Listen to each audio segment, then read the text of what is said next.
नमस्कार, आप देख रहे हैं आपका अपना चैनल भिवानी हलचल और खबरों के संग में मैं हूं मनोज कुमार। आइए डालते नजर आज के समाचारों पर। कांग्रेस पार्टी के प्रदेश महासचिव संदीप सिंह तंवर की माताजी उमेद लता के निधन पर पूर्व मुख्यमंत्री श्री भूपेंद्र सिंह हुड्डा और सांसद दीपेंद्र हुड्डा भिवानी पहुंचे। इस दौरान मीडिया से रूबरू होते हुए उन्होंने विभिन्न मुद्दों को लेकर केंद्र और प्रदेश सरकार को आड़े हाथों लिया और सरकार को पूरी तरह से विफल सरकार बताया। गौरतलब है कि संदीप तंवर की माताजी के निधन पर शोक व्यक्त करने भिवानी पहुंचे पूर्व मुख्यमंत्री व नेता प्रतिपक्ष भूपेंद्र सिंह हुड्डा ने ऐलान किया है कि विपक्ष आपके समक्ष कार्यक्रम का अगला पड़ाव कुरुक्षेत्र होगा। वहीं उन्होंने कहा कि जो लोग बुजुर्गों को 5100 रुपए पेंशन देने का वादा करके सत्ता में आए थे, वो अपने वादे के विपरीत बुजुर्गों का सहारा छीनने का काम कर रहे हैं। पूर्व मुख्यमंत्री ने कहा कि प्रदेश की बीजेपी जेजेपी सरकार को पिछले सालों में हुई अपनी गलती, घोटालों और नकारेपन से सीख लेते हुए नए साल में सुधार करना चाहिए। जिस तरह कोरोना का नया वेरिएंट अन्य राज्यों की तरह हरियाणा में भी दस्तक दे चुका है, लोगों को इससे सतर्क रहने की जरूरत है। साथ ही सरकार को वक्त रहते स्वास्थ्य सेवाएं दुरुस्त करनी चाहिए। मतलब अच्छा परिवार छोड़ के गए, अच्छे संस्कार छोड़ के गए हैं। मेरे को पूरा भरोसा है उनके दिखाए हुए रास्ते पे परिवार, संदीप और सारा परिवार उनके रास्ते पे दिखा के आगे बढ़ेंगे और परिवार दिन दुगनी रात चौगुनी तरक्की करेगा। सर, बुजुर्गों की बात करें तो बुढ़ापा पेंशन जो है उसको लेकर काफ़ी विवाद है कि उसको काटा जा रहा है सरकार द्वारा। सरकार कह रही है कि सरकार में ये नीति बनी थी। नहीं, वो विधानसभा में उठाई थी, हमारे सरकार की बनी हुई पेंशन है ये तो अगर मेरी सरकार में बनी नहीं बनी ये क्यों काट रहे हैं, और बनी थी जब क्यों दे रहे थे। ये है, ये विफल सरकार है। और ये आपने देखा कोई भी वर्ग इस सरकार से संतुष्ट नहीं है। आज किसान का क्या हाल हुआ है, उसको MSP नहीं मिलती, खाद नहीं मिलता, बीज नहीं मिलती, पेस्टिसाइड्स और लागत बहुत बढ़ गई। गरीब आदमी बेरोजगारी में प्रदेश नंबर 1 हो गया, बहुत आगे बढ़ा। इसी वास्ते अभी जैसे हमारा कार्यक्रम चल रहा है विधायक दल का, विपक्ष आपके समक्ष, बहुत ही लोगों का रिस्पॉन्स था, लोगों की समस्याएं हमने सुनी। उसका मकसद ही उस कार्यक्रम का ये है कि कोई भाषण देने नहीं जाते, लोगों की समस्या सुनते हैं और वो बात उनकी आवाज़ बन के, क्योंकि विपक्ष की जिम्मेवारी हमारे को दे रखी है हरियाणा के लोगों ने, प्रजातंत्र में जो जिम्मेवारी मिलती है उसको निर्वाह करना चाहिए। इसी कड़ी में शुक्रवार को कांग्रेस के राज्यसभा सांसद दीपेंद्र हुड्डा भिवानी पहुंचे। इस दौरान दीपेंद्र मीडिया से भी रूबरू हुए और विभिन्न मुद्दों को लेकर केंद्र व प्रदेश सरकार पर आरोपों की झड़ी लगा दी। सबसे पहले दीपेंद्र हुड्डा ने कहा कि भाजपा सरकार ने अपने वादे मुताबिक 7 साल में 2022 तक किसानों की आय दोगुना करने की बजाय किसानों का कर्ज और खर्च दोगुना किया है। उन्होंने कहा कि किसानों की आय दोगुना करने का वादा भाजपा का सबसे बड़ा जुमला था। साथ ही उन्होंने कहा कि अब पूरे देश की नजर MSP का कानून बनाने के लिए कमेटी गठन पर है। साथ ही कोरोना के नए वेरिएंट ओमिक्रॉन के प्रकोप को लेकर दीपेंद्र ने सरकार की व्यवस्था पर सवाल उठाते हुए कहा कि सरकार समय रहते बचाव के पुख्ता प्रबंध करे। हो गया इन 8 सालों में आप देखिए, खाद की कीमतों, खाद के कट्टे का रेट लगभग 1.5 गुना और वजन 5 किलो कम। आप डीजल का भाव देखना, आप ट्रैक्टर के इम्प्लीमेंट्स पे जो GST जिस तरह से लगाएगी उसको आप देखिए, तो खर्चा तो बढ़ा किसान का, लेकिन आमदनी नहीं बढ़ी। जिस हिसाब से, जिस अनुपात में किसान की MSP में वृद्धि होनी चाहिए वो हुई नहीं। किसान पे कर्जा पूरे देश में लगभग दुगना हो गया। ये भारत सरकार के आंकड़े, तो ये बड़ा जुमला है। ये 22 आ गया, तो ये जो एक और जुमला था, इसकी भी जो है ये भी बात लोगों के सामने आ गई। किसान की आय दुगनी होने की बजाय किसान का खर्चे और किसान पे कर्जा दुगना हो गया। तो इस बात को लेकर लोगों के बीच में हम लोग जाएंगे। सर, बुजुर्गों को पेंशन काटे, हर वर्ग को चुटकी भर के देखना चाहती है कि किसकी कितनी सहनशीलता है। कभी कर्मचारी को भरती है, तो कभी नौजवान को भरती है, तो कभी छोटे व्यापारी को भरती है, तो कभी किसान को भरती है, और कभी बड़े बुजुर्गों तक को भी चुटकी भर के और सुए लगा के चेक करते हैं किसकी कितनी सहनशीलता है।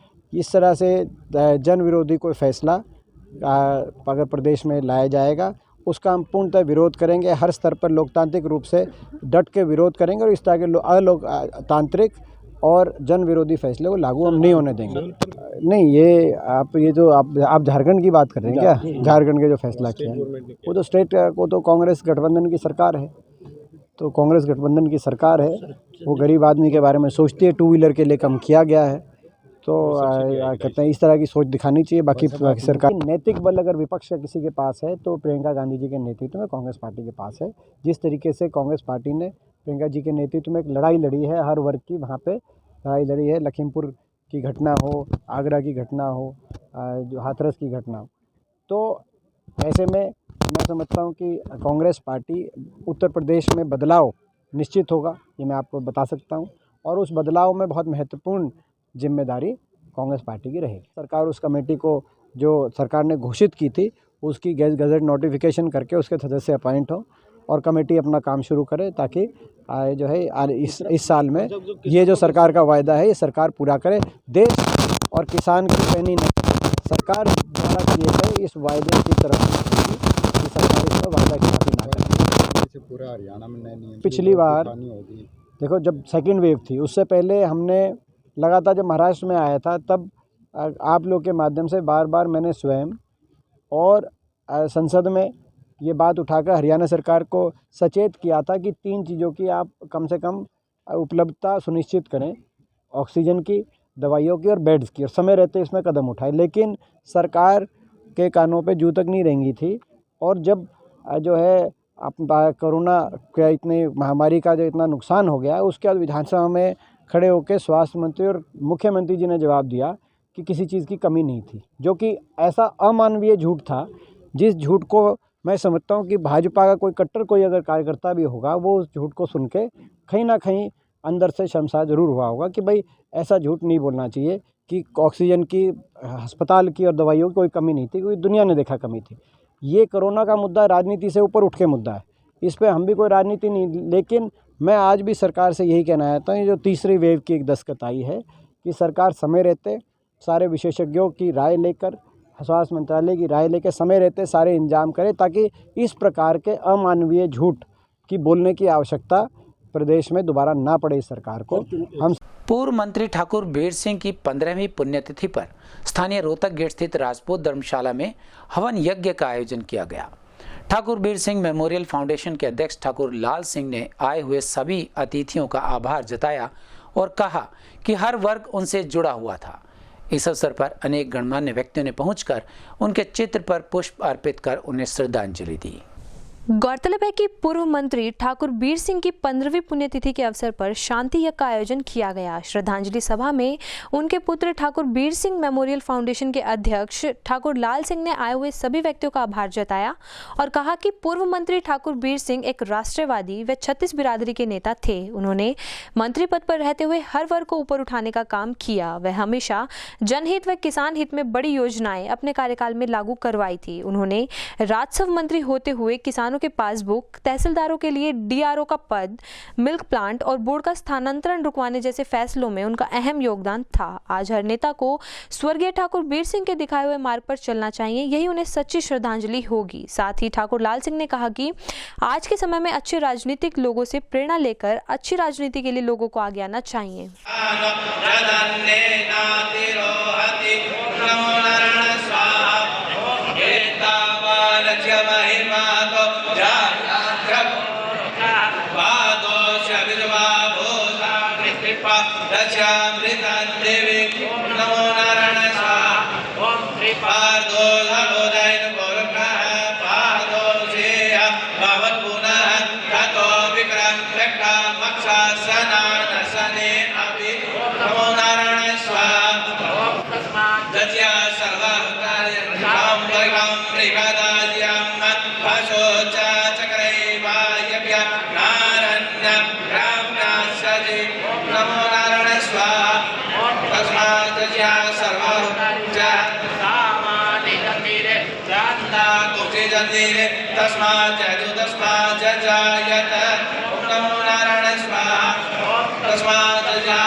आज ये ठाकुर बीर सिंह जी की 15वीं पुण्यतिथि है, जो सभी भाई वातावरण याद करते हुए उनको अपनी श्रद्धांजलि अर्पित करने के लिए एकत्रित हुए हैं।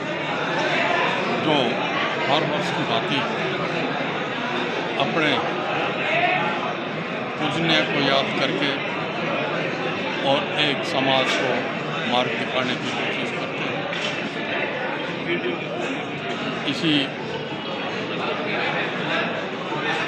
पुण्यतिथि के अवसर पर आते हुए हमारे मास्टर रतन सिंह जी का निधन हुआ था।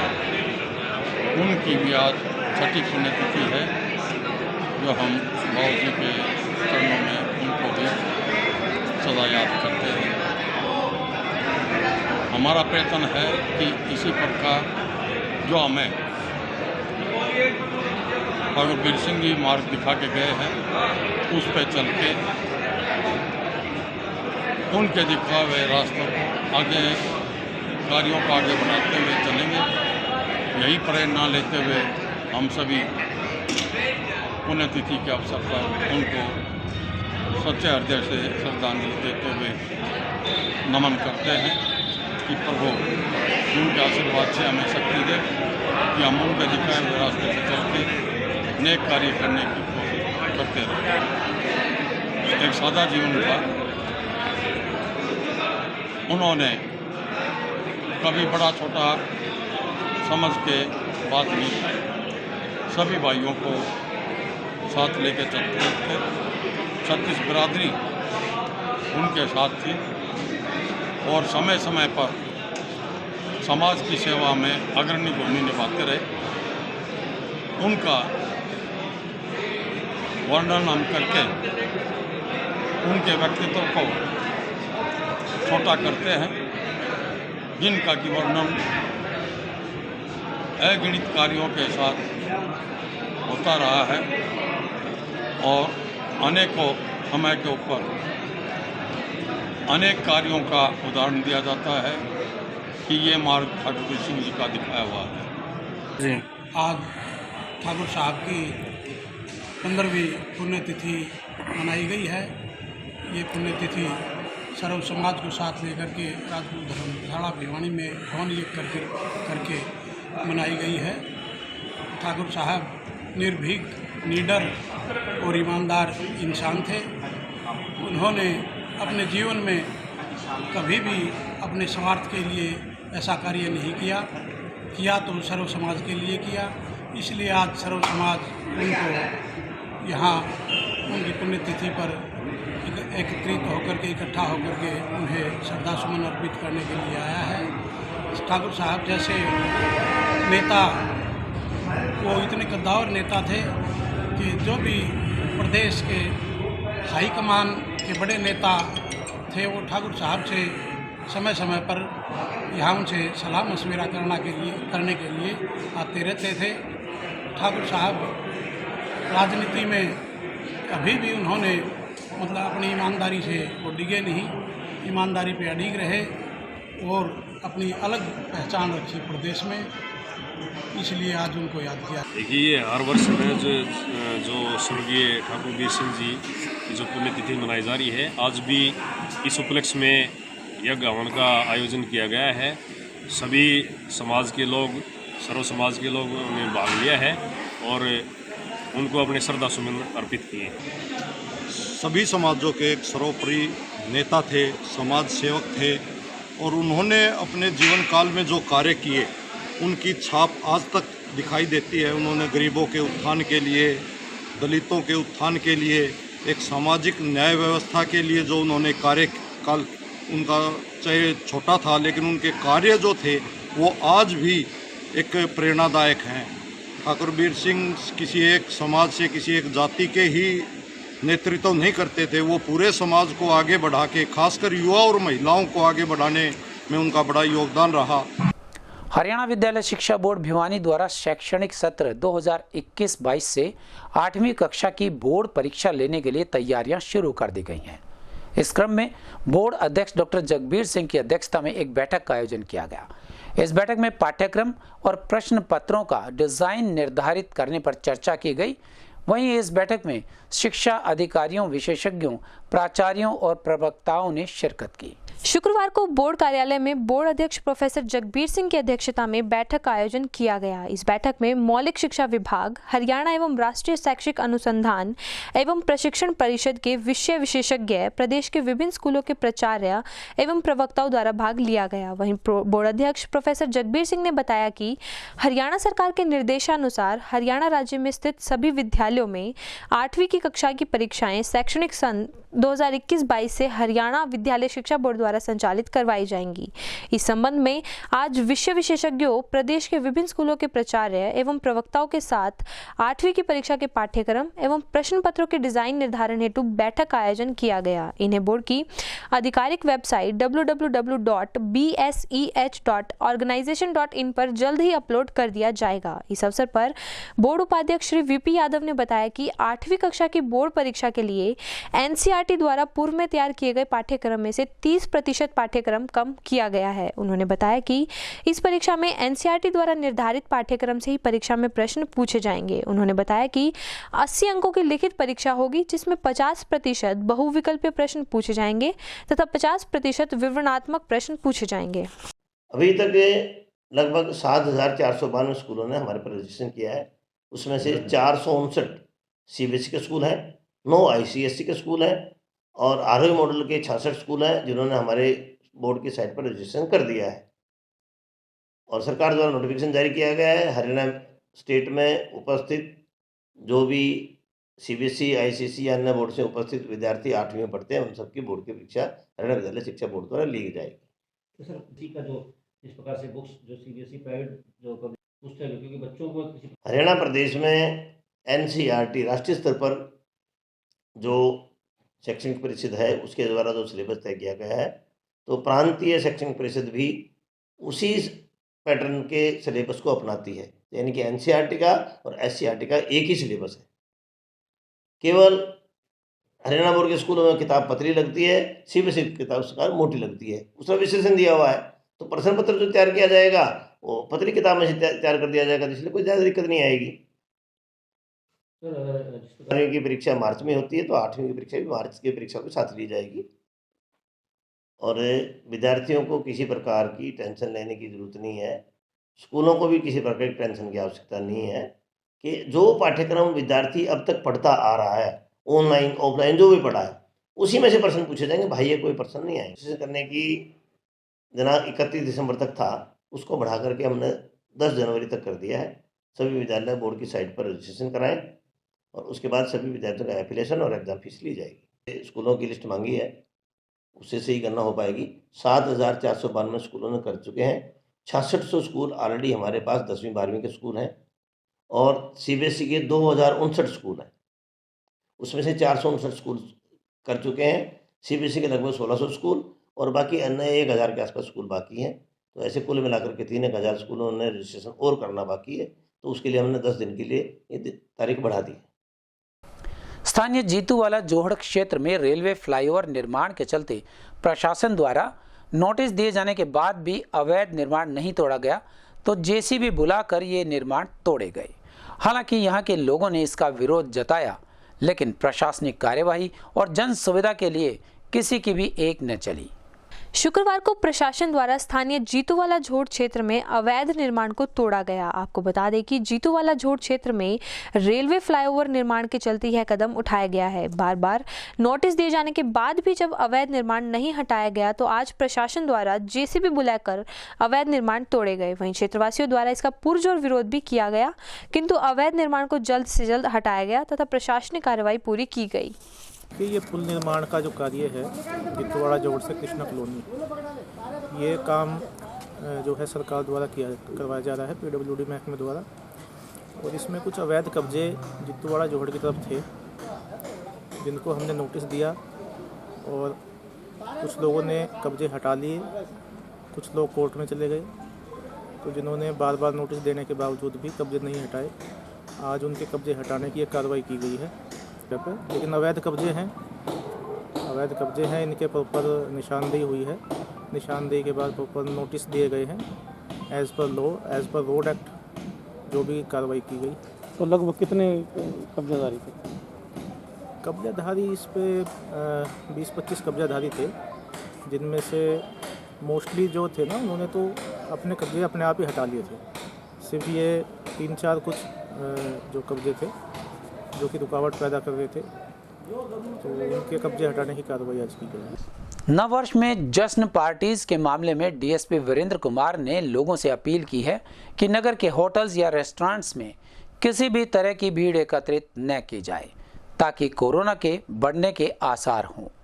उन्होंने कहा कि कोविड-19 के नए नियमों का पालन पूरी तरह से किया जाएगा और सभी व्यक्तियों से उन्होंने दोनों डोजेज लगवाने की अपील भी की है। गौरतलब है कि शुक्रवार को डीएसपी वीरेंद्र सिंह ने जानकारी देते हुए बताया कि सरकार के निर्देशानुसार कोविड-19 को देखते हुए पुलिस प्रशासन पूरी तरह से मुस्तैद है। उन्होंने बताया कि नए साल पर होने वाले जश्न को देखते हुए प्रबंध किए गए हैं तथा शहर भर में 7 नाके तथा पैदल गश्त निकाले गए हैं। वहीं उन्होंने कहा कि शहर में नए साल में कहीं भी व्यक्तियों को इकट्ठा होने नहीं दिया जाएगा तथा खुले में हुड़दंग मचाने वाले व्यक्तियों पर चालान किए जाएंगे। वहीं उन्होंने शहरवासियों से अपील की है कि नए साल के जश्न के लिए होटल, रेस्तरां आदि में ना जाएं तथा कोविड-19 नियमों की पूरी तरह से पालना करें। रात्रि के समय कल से जैसे नया साल लागू होगा तो आज रात्रि के समय जो लोग जश्न मनाते हैं नए साल का, उसके ऊपर वैसे तो जो सरकार की गाइडलाइन है कोविड को देखते हुए रेस्ट्रिक्शंस रहेंगी, क्योंकि जो पहले आदेश जारी किए गए हैं सरकार की जो गाइडलाइन है 11 से 5 बजे तक बंद है, तो उसको मद्देनज़र रखते हुए हम हमारे शहरवासियों से और जो नए साल का जश्न मनाते हैं उन सभी से निवेदन करते हैं वे वो 11 बजे से पहले अपना फंक्शन ख़त्म करके अपने घर चले जाएं। किसी भी सार्वजनिक स्थान के ऊपर किसी व्यक्ति को हुड़दंग मचाने की परमिशन नहीं दी जाएगी। शराब पीने की किसी को छूट नहीं है पब्लिक प्लेस के ऊपर। अगर कोई आदमी पब्लिकली खुले स्थान के ऊपर पार्कों में या होटल में हुड़दंग मचाता हुआ पाया गया तो उसके खिलाफ हम सख्त कार्रवाई करेंगे। इस संबंध में शहर थाना में अलग से 7 जगह पर नाके लगाए गए हैं और पैदल गश्त निकाली गई है। 2 ERVs, 2 PCR, 4 राइडर जो सिटी के हैं, SHO की गाड़ी, उसके अलावा 2 अलग से PCR और दी गई हैं, पैदल गश्त निकाली गई। ऐसे ही सिविल लाइन में 2 उनकी ERV हैं, 1 SHO की गाड़ी, 2 PCR हैं, 4 राइडर हैं और अलग से एक गाड़ी और दी गई है। सेम तरीके से इंडस्ट्रियल एरिया के इलाके में 2 उनकी ERV हैं, 2 PCR हैं, 1 SHO की गाड़ी है। नाके लगाए गए हैं। सारे शहर को पूर्णतः सील किया जाएगा शाम के समय, ताकि कोई भी हुड़दंग ना कर सके।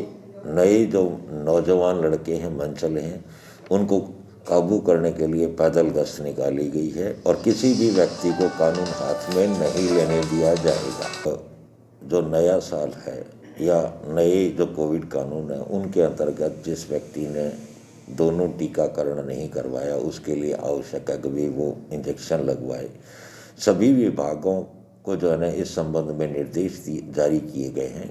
जो भी व्यक्ति उनके विभागों में काम करता है, बैंक है, सार्वजनिक जो स्थल हैं उनके ऊपर दुकानदार है या मॉल हैं, एजुकेशन है, टीचर्स वगैरह हैं, उन सभी का दायित्व है ये। और उन सभी को निर्देश भी दिए गए हैं अगर भी वो अपना टीकाकरण करवाएं। जो हमारी फोर्स के व्यक्ति बाकी हैं उनके भी हम टीकाकरण करवा रहे हैं।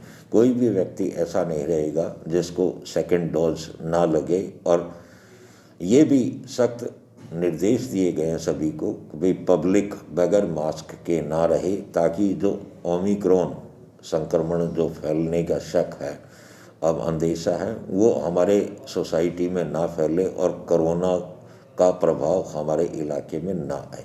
भिवानी हलचल परिवार की ओर से आप सभी को नव वर्ष की हार्दिक शुभकामनाएं।